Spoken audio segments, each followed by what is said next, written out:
Lamentações de Jeremias, capítulo 3, versículo 21, 22 e 23.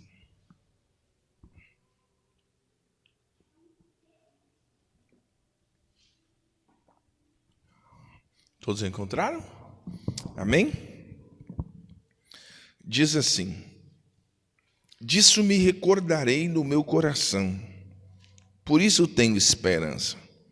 As misericórdias do Senhor são as causas de não sermos consumidos, porque as suas misericórdias, elas não têm fim.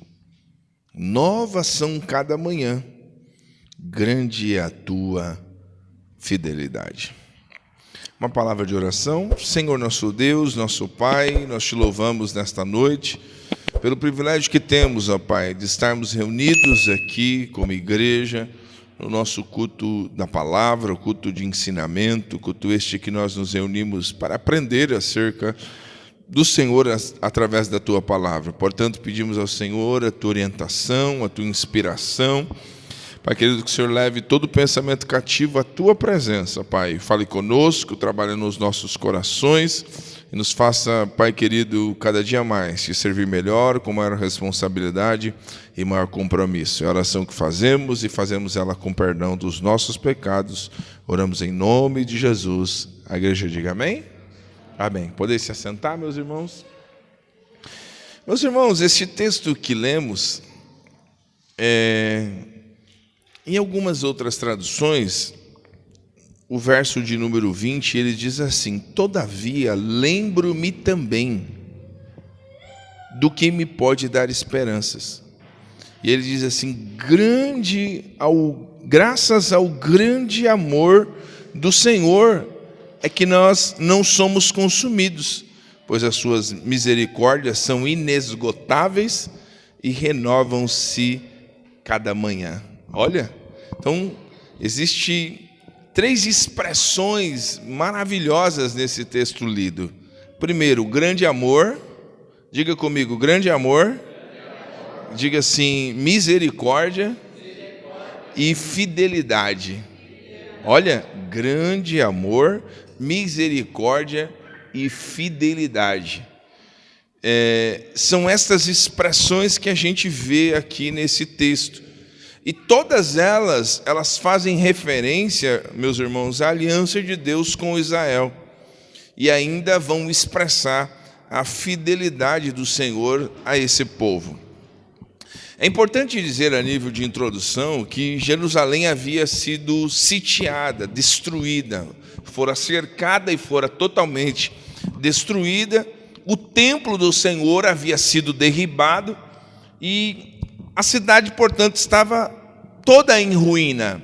E quando a gente olha para esse cenário, para o contexto em que Israel está vivendo, a gente vai ver as ruas de Jerusalém estavam desertas, havia alguns poucos sobreviventes por lá.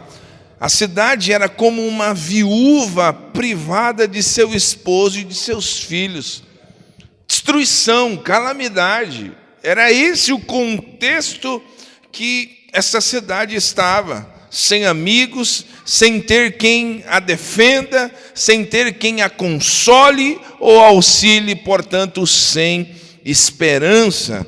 Mas o texto, no capítulo 2, no versículo 7, olha o que diz: rejeitou o Senhor o seu altar, detestou o seu santuário, entregou na mão do inimigo os muros dos seus palácios, deram gritos na casa do Senhor, como em dia de reunião solene. Isso aqui nos mostra o Senhor rejeitando o seu altar. Olha, o Senhor rejeita o seu altar e abandonou aqui o santuário. Olha, tamanho era o momento difícil que Israel estava vivenciando. Ou seja, os sacrifícios, as festas, os sábados deixaram de ser observados. O povo virou as costas para Deus. Já não vive mais como deveriam viver na presença de Deus. O temido juízo de Deus caiu sobre o povo. A gente vai ver isso em Jeremias capítulo 3, verso 2. Olha o que diz: e ele me levou e me fez andar em trevas e não na luz. Eu vou repetir: e ele me levou e me fez andar em trevas e não na luz. Olha, então o profeta descreve aqui a sua experiência como andar na escuridão e não na luz. Olha aqui que estágio este povo chega, em que condições este povo agora está vivendo. Mas, portanto, veja como ele conta o que aconteceu. A gente vai ver que nos tempos obscuros e de calamidade, a gente precisa olhar, primeiro, para o grande amor do nosso Deus. Segundo, para a sua misericórdia. Terceiro, para a sua grande fidelidade. Podemos enfrentar tempos adversos. Podemos enfrentar tempos de calamidade e de escuridão. Há um evangelho meio que apresentado com algumas verdades mais obscuros. Por quê? Porque mostram somente uma parte, mostram o lado belo do evangelho, mas esquecem de mostrar que a vida cristã não é uma colônia de férias, que a vida cristã é batalha, é obstáculo também. Muitas vezes enfrentamos dias sombrios de grande dificuldade, e nem por isso que a gente vai esmorecer ou pode esmorecer no meio do caminho. A gente precisa saber transitar por esses períodos adversos da vida cristã. Sabe, irmãos, muitas pessoas hoje não sabem como lidar em tempos adversos. Mas a Bíblia diz para nós nos prepararmos para o dia mau, pois certo que o dia mau viria. E todos nós, como igreja, precisamos estar preparados para o dia mau, para os tempos obscuros, para o tempo de dificuldade, porque o Senhor utiliza de todo esse cenário obscuro de dificuldade e de adversidade para nos ensinar, para nos amadurecer e para nos levar a outro nível de espiritualidade. Eu tenho certeza que todos nós que aqui estamos, quando atravessamos os tempos adversos, portanto os períodos de dificuldade, quando a gente passa por eles, a gente fica um cristão melhor. A gente fica alguém mais lapidado, mais trabalhado por este Deus. E é importante dizer isso, porque nesses tempos obscuros e de calamidade, é importante olharmos para o grande amor. Diga comigo, o grande amor. Em tempos obscuros e de calamidade, primeiro então, olhe para o grande amor do Senhor, meu irmão. Olhe para o grande amor. Este grande amor aqui é a aliança de Deus com o seu povo. Quando a gente olha para a aliança de Deus para com o seu povo, a gente vê o seu grande amor. A gente vê o quanto somos falhos, o quanto somos pecadores, mas quando nós olhamos para a aliança de Deus para com o seu povo, a gente vê o grande amor do nosso Deus. Então, em tempos difíceis, em tempos de obscuridade, de dificuldade, de trevas, olhe para o grande amor do Senhor e nunca se esqueça, existe uma aliança de Deus com o seu povo. Existe uma aliança de Deus para com o seu povo. Então a gente precisa olhar para o grande amor. Mas às vezes nós olhamos para os problemas, às vezes nós olhamos simplesmente para as dificuldades, mas o Senhor quer que a gente olhe além do problema, olhe além da dificuldade, olhe o Deus da aliança, olhe, portanto, para o grande amor de Deus para com o seu povo. Você tem dúvida de quanto o Senhor nos ama? Sabe, algo que a gente precisa ter e uma certeza em nosso coração é de que somos amados do Senhor, de que o Senhor nos chamou e através da aliança com o seu povo, Ele demonstra o seu amor, Então, em tempos de dificuldade, a gente precisa olhar para o grande amor do nosso Deus. Precisamos olhar. Note que o grande amor de Deus, ele deve ser o que temos que ter em mente para nos dar esperança. Por isso que ele diz assim, disso me recordarei no coração, por isso eu tenho esperança. Todavia lembro-me também do que pode me dar esperança. Você já reparou que quando você fica olhando simplesmente para os problemas, parece que eles se avolumam? Quando você começa a olhar para uma questão adversa, parece que aquela questão adversa, ela fica maior, ela se voluma. Isso é coisa do nosso dia a dia. Você já reparou? Dou um exemplo, uma mulher grávida. Ela começa a ver um monte de mulheres grávidas. Quando a gente está em dificuldade financeira, parece que o mundo todo está em dificuldade financeira. É porque a gente vai olhando para algumas questões e elas vão dando volume, elas vão crescendo. Mas a gente vai ver Jeremias dizendo, não, eu não quero olhar para isso, eu quero trazer à minha memória aquilo que me traz esperança. E o que é que me traz esperança? O que é que muda a minha vida? O que é que muda a minha história? É o grande amor do nosso Deus. Pare de olhar um pouco para os tempos adversos, olhe além disso. Olhe além disso, olhe, tente enxergar a beleza na obscuridade. Fala, sabe, peça sempre para o Senhor, Senhor, o que o Senhor quer me ensinar dentro desse período difícil? Sabe, qual é as lições que eu preciso aprender para que o Senhor faça com que eu supere este tempo em que eu estou vivendo? Sabe, então, a gente precisa ter em mente aquilo que nos dá esperança. E o que é que tem te dado esperança? É o Senhor, é a sua palavra, que vai passar o céu, vai passar a terra, mas as minhas palavras não hão de passar, diz o Senhor dos exércitos aqui nesta noite. Pare de olhar para o teu problema, pare de olhar para a tua dificuldade, pare de olhar para os tempos difíceis, aprenda a olhar para o grande amor do nosso Deus. Portanto, traga à sua memória aquilo que vai te dar esperança. Traga isso à memória. Você vê, eu fiz questão de deixar marcado aqui as duas traduções, porque uma diz assim, disso me recordarei no meu coração. Sabe, a outra, todavia, lembro-me também do que pode me dar esperança. Disso me recordarei no coração, por isso tenho esperança. De que Deus vai mudar o quadro, de que Deus vai mudar a história, de que Deus vai mudar a situação. Olha um pouquinho para trás e você vai ver quantas lutas que você pensou que dessa daqui eu não passo. Fora assim, é assim ou não é?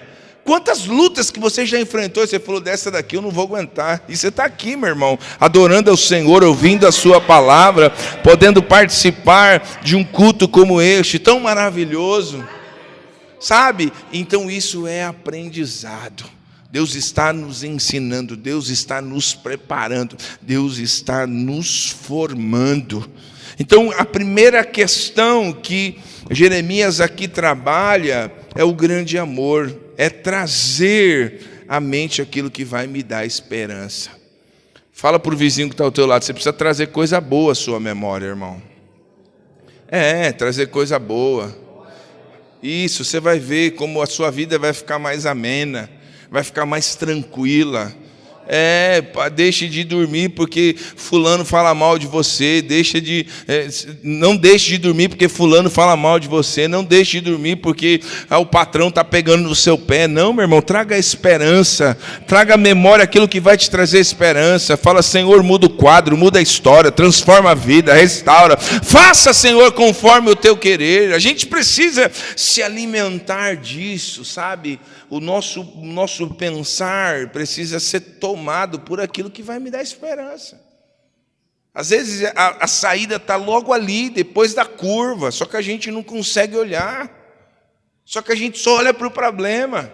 Só que o nosso olhar só está focado na dificuldade, naquilo que é obscuro. Mas num piscar de olhos, Deus muda o quadro, Deus muda a situação, Deus restaura a sua vida, Deus reconstrói aquilo que precisa ser reconstruído, mas traga à memória aquilo que vai te trazer esperança. A segunda lição, ele fala sobre misericórdia. Repita comigo esta frase, misericórdia.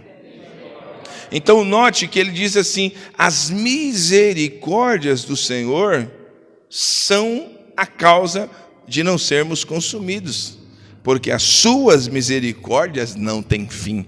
Eu vou repetir esta frase, você perdeu a oportunidade de dar um glória, igual a irmã Vanessa deu. As misericórdias do Senhor são as causas de não sermos consumidos, porque as suas misericórdias, elas não têm fim. Olha, misericórdia é Deus retirando de mim, de você, aquilo que nós merecíamos. Isso é misericórdia. A gente merecia penalidade pela nossa natureza caída, pelas nossas falhas, pelos nossos pecados cometidos, mas a misericórdia, o Senhor retira de mim, de você, aquilo que a gente merecia. Isso é misericórdia. E aqui a gente vai ver Jeremias dizendo: as misericórdias do Senhor são as causas de não sermos consumidos.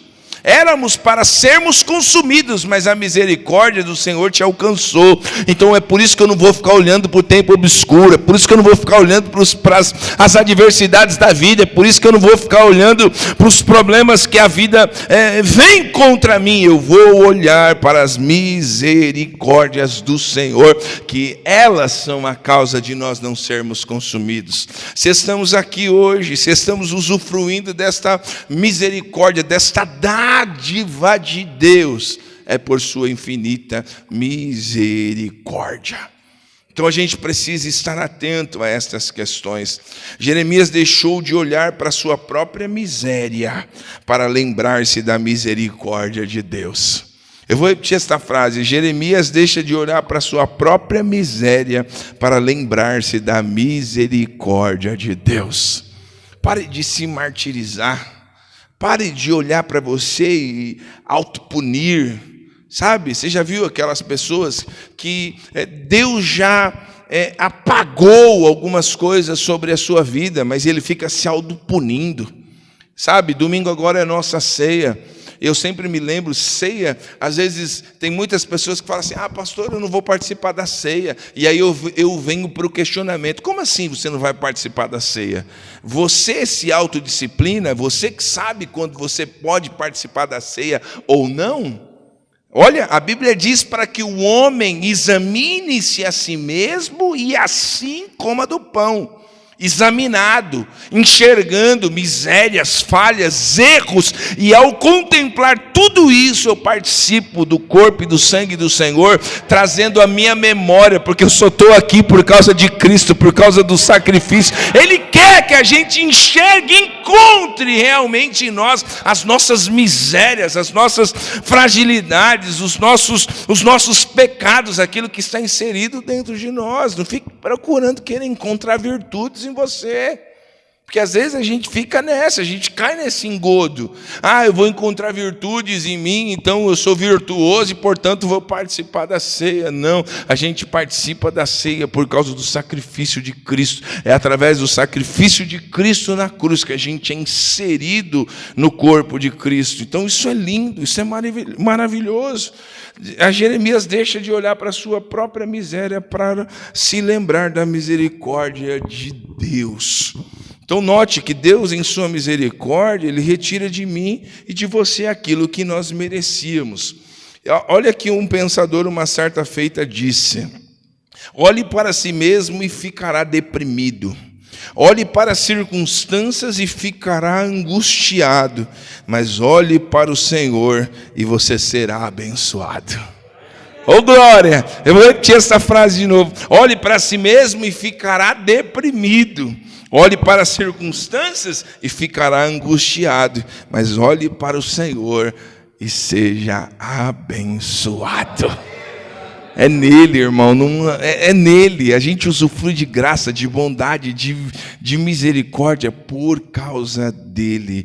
Então, nos tempos adversos, de calamidade, de obscuridade, de tempo difícil como Israel estava vivendo, a gente precisa olhar para a misericórdia de Deus. Fala assim: eu estou aqui hoje simplesmente por graça, por bondade do nosso Deus. Deus me deu uma família por graça, bondade e misericórdia. Sabe, a gente vai olhando essas coisas e a gente vai aprendendo a valorizar, a não olhar para as circunstâncias, não ficar olhando simplesmente para dentro de nós, mas olharmos para o grande amor do nosso Deus e por tudo quanto Ele tem feito em nosso favor. O plano de Deus é perfeito. O plano de Deus é perfeito. As ações de Deus são perfeitas.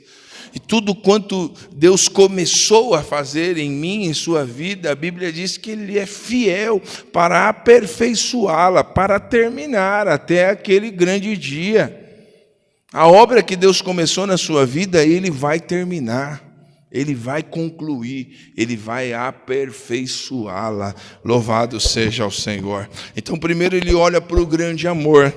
Segundo, Ele olha para as misericórdias do nosso Deus. E terceiro, Ele diz assim: novas são cada manhã. Grande é a tua fidelidade. Olha, novas, as misericórdias, elas são novas a cada manhã. Grande é a tua fidelidade. E a outra tradução diz assim: pois as suas misericórdias são inesgotáveis, elas renovam-se cada manhã. Louvado seja o Senhor. Em tempos adversos, a gente precisa olhar para a fidelidade de Deus, irmãos. Eu preciso olhar mais para a fidelidade de Deus. Quantos precisam aqui nesta noite? Todos nós precisamos olhar mais para a fidelidade de Deus. Ele é fiel. Aí você fala: pastor, mas eu sou infiel. Não tem problema. Você tem que melhorar, você tem que crescer, você tem que evoluir, mas o ato de você ser infiel não vai invalidar a fidelidade de Deus, porque a Bíblia diz que mesmo eu sendo infiel, Ele permanece fiel, porque Ele não pode negar-se a si mesmo. A fidelidade de Deus, ela é atuante, ela nos alcança, ela nos faz vivenciar coisas extraordinárias. Então, note que esta fidelidade aqui fala de firmeza, fala de estabilidade. No Senhor, a gente encontra isso, essa firmeza, essa estabilidade. É no Senhor, esta fidelidade traz essa ideia. Então, note que a consciência da misericórdia de Deus, no seu grande amor e fidelidade, fizeram a esperança nascer na alma de Jeremias. O grande amor de Deus, a misericórdia de Deus e a fidelidade do Senhor fizeram nascer a esperança no coração de Jeremias. E eu quero profetizar isso na sua vida, que o grande amor de Deus, que as misericórdias do Senhor e que a fidelidade de Deus faça nascer esperança dentro do meu e do seu coração aqui nesta noite. A gente precisa se apropriar disso. E quando eu estudava um pouco sobre este texto para falar para vocês, a gente vai ver o que aqui? A gente vê um cenário de obscuro, um tempo difícil. Isso se aplica a nós, porque quantos de nós aqui estamos vivendo períodos adversos? Guerras travadas, momentos difíceis que nós estamos enfrentando. Mas note que a gente precisa olhar para o grande amor de Deus. A gente precisa olhar para as suas misericórdias. A gente precisa olhar para a sua fidelidade. Isso tudo fez com que nascesse coisas, nascesse esperança, nascesse alegria de um novo amanhecer na vida de Jeremias. E eu quero profetizar isso na sua vida nesta noite. Tem coisa boa de Deus chegando, meu irmão. O tempo adverso pode vir, a dificuldade pode bater na porta, mas grande é o amor do nosso Deus, é a aliança de Deus para com o seu povo. Grande é a misericórdia do Senhor e elas se renovam a cada manhã. A tua fidelidade nos alcança. Louvado seja o nome do Senhor para todos sempre. Meus irmãos, fique com esta palavra ao teu coração. Talvez muitos de vocês vieram do trabalho cansado, um dia difícil, mas vieram à casa de Deus ouvir a palavra do Senhor. Não olhe para o contexto em que você está inserido, olhe para o Senhor olhe além do problema, olhe além da dificuldade, pare de olhar para dentro de si, olhe para o Senhor, olhe para a obra de Deus, olhe para o agir do Senhor, e você encontrará a bênção de Deus, o agir do Senhor, porque o inimigo muitas das vezes quer que a gente fique enxergando somente dor e tristeza. Ele quer que a gente fique enxergando somente as dificuldades do nosso dia a dia. Isso é como se colocasse um tampão diante dos nossos olhos. E a gente não consegue enxergar o que está além do problema, o que está além da dificuldade, o que está além da tempestade, como o nosso irmão evangelista Jucinaldo falou aqui. Que depois de uma grande tempestade, veio um período de tão grande bonança. Por quê? Porque Jesus estava no barco. Só que a gente fica olhando para as dificuldades, a gente fica dando ênfase àquilo que não é para dar ênfase. A luta veio, mas você continua passando por esta prova, glorificando ao Senhor, exaltando ao Senhor. Se a vida te entregar um limão, faça deste limão a limonada. Utilize dos artifícios e faça com que você produza ainda mais coisas que vai glorificar o nome do Senhor. Esta é a palavra de Deus aos nossos corações. Quando você recebe esta palavra no coração, você pode aplaudir o Senhor nesta noite. Aplauda o Senhor, glorifique ao nosso Deus.